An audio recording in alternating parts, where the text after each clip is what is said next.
subscriber Kripa Rosli and I'm happy to welcome you all for a new video from my channel. Today video is from the subject financial management and the topic we are going to see today is investment decision capital budgeting part 2.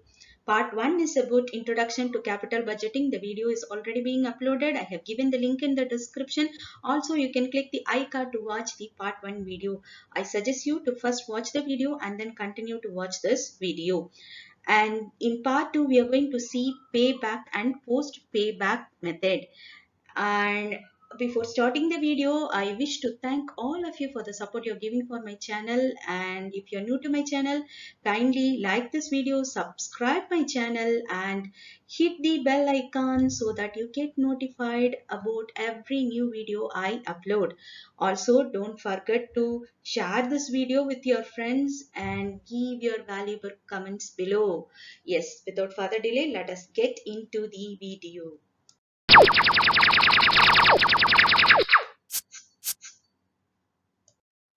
I hope you remember at the end of the first video, I told you that in the upcoming videos, we are going to see capital budgeting techniques. I just give you the overview of the various capital budgeting techniques we are going to see in the later videos. And as I told you, we have both traditional methods and modern methods.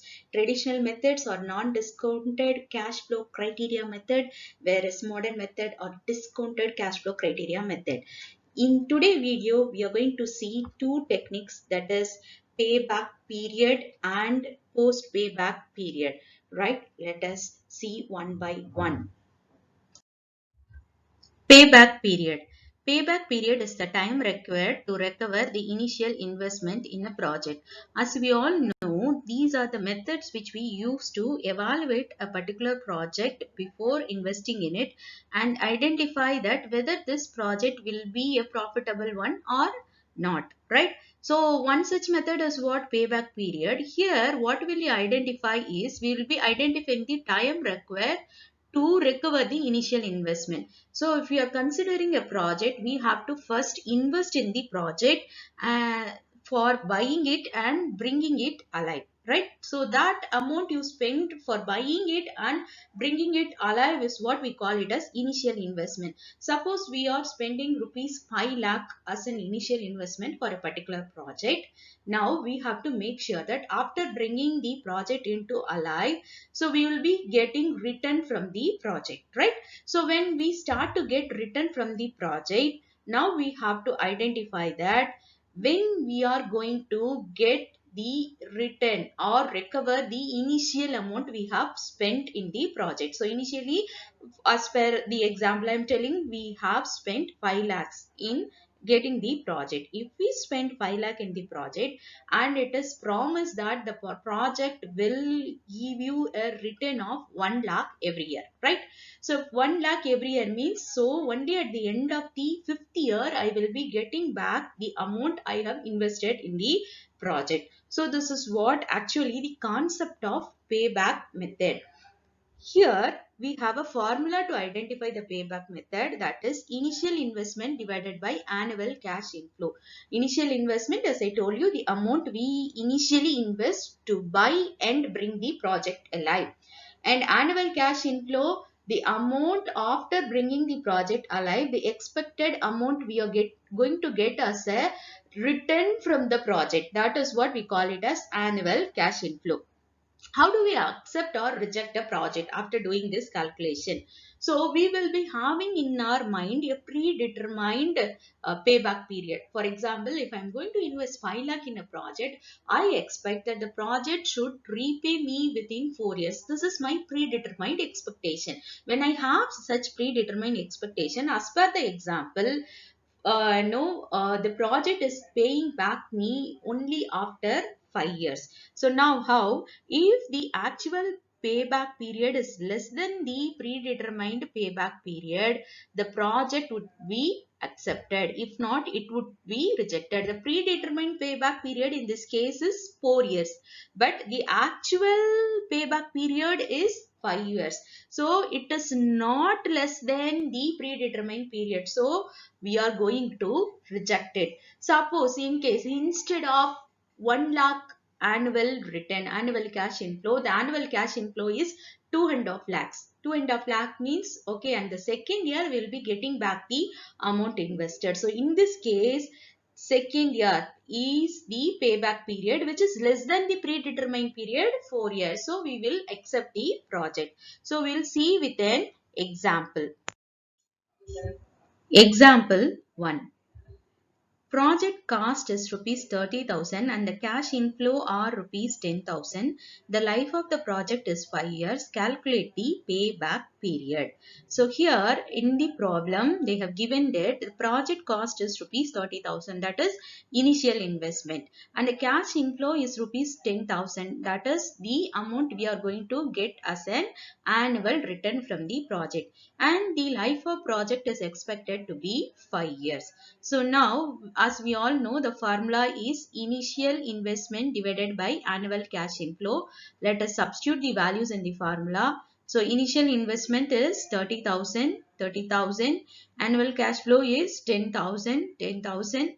So 30,000 divided by 10,000 is equal to 3 years, right? So we can also identify unadjusted rate of return. So unadjusted rate of return is all the traditional method you can identify only unadjusted rate of return because it is not adjusted according to the time value of money. So what does this rate of return mean? So what percentage of return am I getting from the project every year? That is what rate of unadjusted rate of return.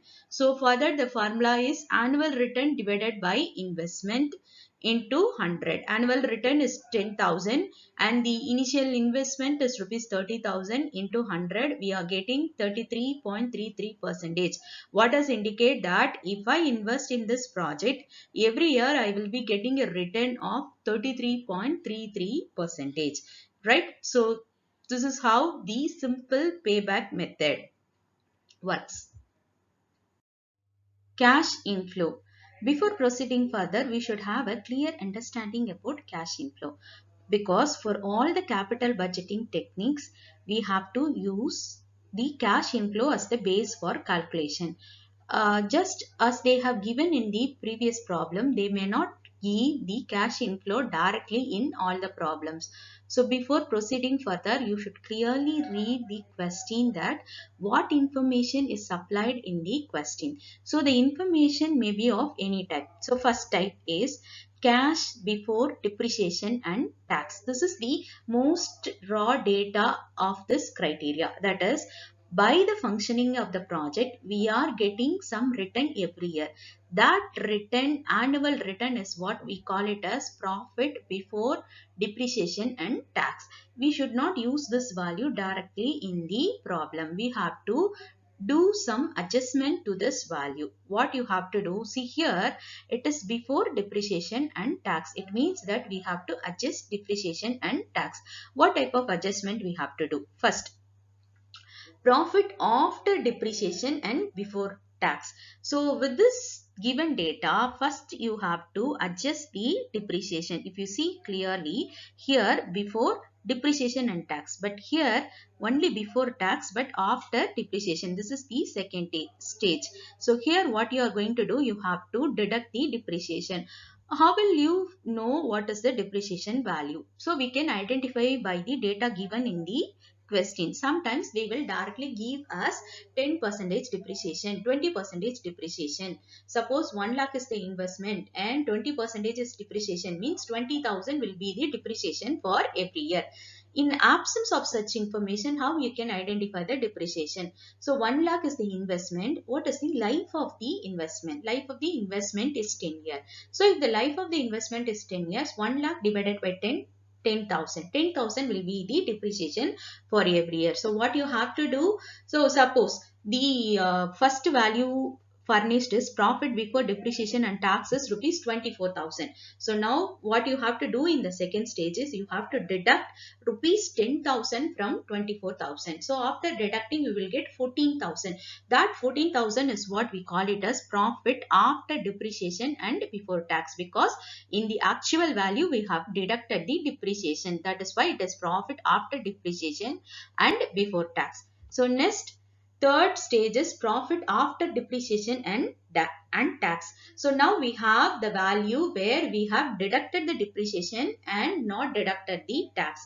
Now what you have to do, we have to deduct the tax. So how will you identify the tax? Again, like depreciation, the percentage of tax will also be given in the problem. In absence of percentage of tax given in the problem, we have to assume as 50%, 50 as the tax percentage. So now as of this stage, we have 14,000, right? So now what you have to do is, after 14,000, the second stage we are having 14,000. So what you have to do, you have to deduct tax in the third stage. So as I told you, the basic assumption is 50%. So 50% of 14,000 is 7,000. So we are going to deduct 7,000 from 14,000. So now the net amount we will be having in the third stage is 7,000. So what we have to do next is profit after tax and before depreciation. This is the last stage. So this amount is what we call it as cash inflow. So now you may wonder that why again it is coming as before depreciation. That is, so after deducting the tax, we are going to again add the depreciation to the return. Why we are going to again add the depreciation to the return? So the depreciation is the expenses we mentioned in the P&L account. Okay, that is a book value. That is not a physical transfer of money. It is not a physical transfer of money. So here this capital budgeting we are doing for the management purpose. So when we are doing the calculation for the management purpose, we want to know the actual profitability. So to know the actual profitability, we have to again add the depreciation back. Then you may wonder why we are first subtracting it and then again adding it. Instead, let us not subtract it at all, but we are subtracting it to reduce our tax value. Suppose if we are calculating the tax without deducting the depreciation, okay, the return is 24,000. So in the 24,000, if you calculate 50% of tax, that will be 12,000. So now 12,000 is a higher tax amount, but after deducting the depreciation, if you calculate the tax is only 7,000. So in order to reduce the tax amount, first we are deducting the depreciation. Then in that we are calculating the tax and we are deducting the tax. So after deducting the tax, again we are going to add back the depreciation. So in this case, the net amount we are having in the third stage is 7,000. That is after deducting tax and depreciation. And we know that depreciation is 10,000. So what you are going to do, we are going to again add the 10,000. So 17,000. That is what profit after tax and before depreciation. Now this amount is what we call it as cash inflow. We'll see one example. A project costs rupees 20 lakhs and yields annually a profit of rupees 3 lakh after depreciation at 12.5%, but before tax at 50%. Calculate the payback period, right? So here the initial investment is 20 lakhs, okay, and the annual profit is rupees 3 lakh. This 3 lakh is the amount after deducting the depreciation at 12.5%, but before deducting the tax at 50%. So calculate the payback period. So here the cash inflow is not given directly, and the information given is the second stage information where they have deducted the depreciation but not tax. Now what you have to do, so we'll see, okay, the profit after depreciation is 3 lakh. So now we have to deduct the tax. So as it is given in the problem, 50% is tax at 50%, 3 lakh into 50%, you will get 1,50,000. So the tax value is 1,50,000. So when we deduct 1,50,000 from 3 lakh, we will get a net amount of 1,50,000. Now this is the third stage value. What you have to do in the fourth stage, add depreciation. So what is given information about the depreciation? Here they have given the percentage, 12.5%. So 12 and half, so you have to calculate the 12 and half percentage on the initial investment. 12 and half of 20,000 is rupees 2,50,000. We are adding the 2,50,000 to the net amount 1,50,000. So after adding that, you are getting rupees 4 lakh. So this 4 lakh is what we call it as cash inflow, that is profit after tax but before depreciation, right? So now we'll substitute payback period is equal to 20,000, that is the initial investment, divided by annual cash inflow is 4 lakh. We have calculated and identified rupees 4 lakh. So 20 lakhs divided by 4 lakhs is equal to 5 years. The payback period is 5 years, and the unadjusted rate of return, where annual cash inflow divided by investment into 100 is 20%. It indicates that the project is giving a return of 20% every year. Uneven cash flow. Normally, the projects are not having uniform cash inflows. In the previous two problems, we have seen that the project is giving a uniform cash inflow. But in practice, that is not possible. We cannot get the same cash inflow every year. So, there is a possibility that we may get a different cash inflow. That is what the reality. In those cases, the payback period is calculated by cumulative cash inflows will be calculated and then interpreted. So for that case, to find the payback period, what you have to do, you have to identify the cumulative cash inflow. So let us see how we have to do that. Let us see one example. Certain project require an initial cash outflow of rupees 1 lakh. The cash inflow for 6 years are rupees 15,000, 18,000, 20,000, 32,000, 37,000 and rupees 33,000. Calculate payback period. So in this case, if we see that the cash inflow are not same for all the 6 years, they are different. This is the practical case. So now how will we calculate payback period? First we have to enter all the value. So we have to prepare a table. In that, first we will enter the number of years, then we will enter the cash inflow we are getting on the respective year. Now we have to calculate cumulative cash inflow. How will you calculate cumulative? The first year will enter the same value, the next year the cumulative total plus the second year cash inflow. So which is 15,000 plus 18,000, 33,000.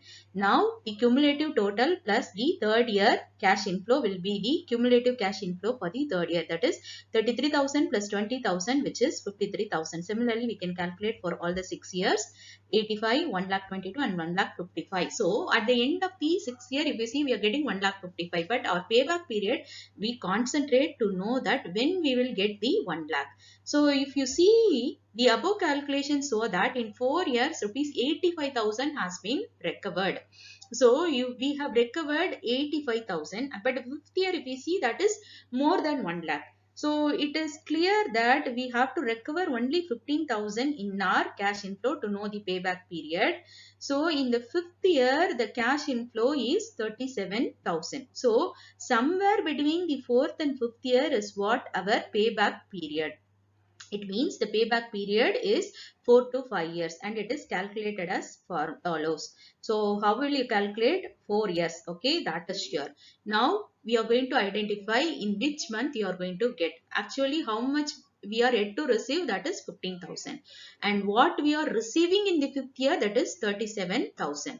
So 15,000 divided by 30,000 into 12 months, right? So what will be getting? You will be getting an answer of, if you divide 15,000 by 47,000, you will be getting an answer of, and no, into 12 means you will getting an answer of 4.86. Even if you get 4.02 or 01, it will be rounded as 5, right? Because it is exceeding the 4th month. So the payback period is 4 years, 5 months. Payback method drawbacks. So far we have seen the entire things about payback period. Okay, payback period when the cash flow is given, payback period when the cash flow is not given directly, payback period when we have uneven cash flow. But it has a drawback. What is the drawback? It fails to take account of the cash inflow earned after the payback period. Yes, if you see in the previous problem itself, we are getting 1,52,000. We are not taking into account the 52,000. We are taking into account only the 1 lakh, and we are calculating when we are getting the 1 lakh. So here the payback method fails to consider the cash inflow after the payback period. Then it is not an appropriate method of measuring the profitability of an investment project, as it does not consider the entire cash inflow yielded by the project. So now this method doesn't help us to identify the profitability of the project. So in the previous video itself, I was telling that to know the profitability of the project, we have to consider all cash outflows and all cash inflows. Only then we will know the exact profitability of the project. So here, as it is not considering the cash inflows after the payback period, you cannot identify profitability from this method. It fails to consider the pattern of cash inflow, that is the magnitude and the timing of cash inflows. So again, as it is a traditional method, this is not only a drawback for payback method, this is the payback drawback for all the traditional method, where we are not giving any consideration for the timing of cash flow, that is time value of money. And we also have administrative difficulties may be faced in determining the maximum acceptable payback period. Suppose I am planning that, okay, my predetermined payback period is 4 years, but in what ground I am planning that predetermined payback period is 4 years. So we will have some administrative difficulty if we continue payback method. So that's why no, they have made the changes and identified post payback profitability method. One of the major limitation of payback period method is that it does not consider cash inflows earned after payback period, and if the real profitability of the project cannot be assessed, as I told you already. Next, to improve over this method, it can be made by considering the receivable after the payback period. So now we have to improve a method where we should also consider the cash flow which we are receiving after the payback period. So these returns are called post payback profit. That return you're getting after the payback period is what we call it as post payback profit. Before calculating sum in post payback profit, we should understand salvage value. What is salvage value? Salvage value is the estimated resale value of an asset at the end of its useful life. So whenever we buy any asset, we will be having a lifetime for the asset. So after the lifetime of the asset, either we will sell it. That is what, if the asset is having resale value, we will sell it. Even if the asset is not having a resale value, we will dismantle and we will sell the parts sometimes. Okay, some parts may be sold. So the final amount we are getting from the project after its useful life is what we call it as salvage value. It is subtracted from the cost of a fixed asset to determine the amount of assets cost that will be depreciated. So earlier I told you that to calculate depreciation, what we will do, we will divide the cost of the machine by the number of years. But before calculating the depreciation, what we have to do is we have to deduct the salvage value from the cost of machine. Suppose the cost of machine is 1,20,000. Okay, and the salvage value is rupees 20,000. That is, at the end of the life, you are selling the machine for rupees 20,000 and the lifetime is 5 years. What you have to do? First, we have to deduct 20,000 from 1,20,000, 1 lakh. So this 1 lakh only you have to divide it by 5 to calculate depreciation. You should not divide 1,20,000 by 5 if the salvage value is available. The salvage value is a component of depreciation calculation. So to calculate depreciation, we should know the salvage value. Salvage value are also known as scrap value, residual value and breakup value. The other names of salvage values are scrap, residual and breakup value. Let us see one example. From the following particulars, compute payback period and post payback profitability. Cash outflow rupees 1 lakh, estimated life 10 years, salvage value is rupees 16,000. So in this problem we have salvage value. So this is what the cash inflow given. So how will you work out? So first we have to identify the adjusted cash inflow. Okay. So they have given the depreciation, and if you see they have clearly mentioned annual cash inflow after tax and depreciation. That is, this is third stage information. They have deducted tax, they have deducted depreciation. So what we have to do right now, we have to calculate depreciation, and the depreciation value has to be added back to the cash inflow. That is done only will get adjusted cash inflow. So now this is the value which is given in the problem. Now we are going to calculate depreciation. Initial cash outflow minus salvage value divided by life of the asset. So initial outflow, cash outflow is rupees 1 lakh. Salvage value is rupees 16,000. Life of the asset is 10. So 1 lakh minus 16,000 is rupees 84,000 divided by 10, which is rupees 8,400. So now this depreciation value for every year is rupees 8,400. What you have to do to find the final cash inflow, with every year you have to add the cash, the depreciation. 20,000 plus 8,400, 28,400. 30,000 plus 8,400, 38,400. 15,000 plus 8,400, 23,400. Similarly, we are adjusting and identifying the cash inflow. Then we are calculating the cumulative cash inflow. 28,400 plus 38,400, 66,800. So likewise we have calculated for all the 10 years. Now what you have to do, so this is the consolidated table where I have included only the year, adjusted cash inflow and the cumulative cash inflow. It is not necessary to do it separately, but for understanding purpose I am showing it separately, right? So now we will calculate payback method. So the above calculation so that in 3 years, okay, in 3 years, now rupees 90,200 has been recovered. So 90,200 has been recovered, and rupees 9,800 is the balance out of cash outflow. What is rupees 19,800? That is, you know that cash outflow is 1 lakh, right?